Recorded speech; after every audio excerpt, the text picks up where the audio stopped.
विश्व की सबसे प्राचीन सभ्यताओं का परिचय। यह सभ्यता लगभग 3000 ईसा पूर्व के बीच विकसित हुई। इन सभ्यताओं ने मानव इतिहास में महत्वपूर्ण योगदान दिया। इन सभ्यताओं का अध्ययन हमें अपने अतीत को समझने में मदद करता है। इन सभ्यताओं का ज्ञान आज भी हमारे लिए महत्वपूर्ण है। सुमेरियन सभ्यता मेसोपोटामिया में स्थित थी।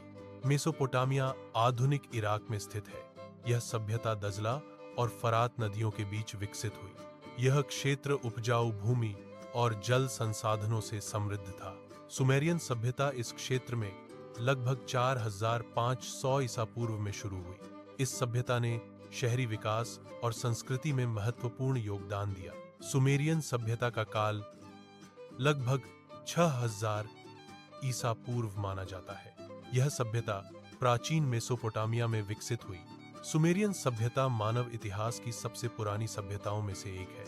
इस सभ्यता ने लेखन, गणित और खगोल विज्ञान में महत्वपूर्ण योगदान दिया। सुमेरियन लोगों ने शहरों का निर्माण किया और सिंचाई प्रणाली विकसित की। उनकी संस्कृति और तकनीक ने बाद की सभ्यताओं को प्रभावित किया। सुमेरियन सभ्यता कीलाक्षर लिपि के विकास के लिए जानी जाती है। कीलाक्षर लिपि लेखन का एक प्रारंभिक रूप था। यह लिपि मिट्टी की पट्टिकाओं पर लिखी जाती थी।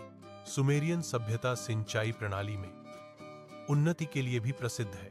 उन्होंने नहरों और जलाशयों का निर्माण किया। सिंचाई प्रणाली ने कृषि उत्पादन को बढ़ाया। सुमेरियन सभ्यता ने पहिए का आविष्कार किया, जिससे परिवहन और प्रौद्योगिकी में क्रांति आई। गणित में सुमेरियों ने संख्या प्रणाली विकसित की, जिससे माप और गणनाएं सरल हुई।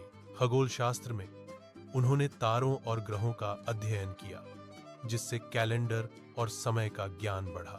इन आविष्कारों ने सुमेरियन सभ्यता को उन्नत बनाया और भविष्य के विकास के लिए नींव रखी। सुमेरियन सभ्यता के योगदान आज भी विज्ञान और प्रौद्योगिकी के क्षेत्र में महत्वपूर्ण है। सुमेरियन सभ्यता प्राचीन मेसोपोटामिया में विकसित हुई थी। उर और उरुक सुमेर के सबसे प्रसिद्ध और महत्वपूर्ण नगर थे। ये नगर अपने उन्नत शहरी नियोजन के लिए जाने जाते थे। उर में जिग्गुरात नामक विशाल मंदिर परिसर स्थित था। उरुक गिलगमेश जैसे प्रसिद्ध राजाओं का घर था। इन नगरों ने सुमेरियन संस्कृति और इतिहास को आकार दिया। मिस्र की सभ्यता नील नदी के किनारे स्थित थी। नील नदी ने सभ्यता के विकास में महत्वपूर्ण भूमिका निभाई। यह नदी सिंचाई और परिवहन के लिए महत्वपूर्ण थी। उपजाऊ भूमि ने कृषि को बढ़ावा दिया। नदी के किनारे होने से व्यापार में भी सुविधा हुई। इस भौगोलिक स्थिति ने मिस्र को समृद्ध बनाया। मिस्र की सभ्यता का समयकाल लगभग 3000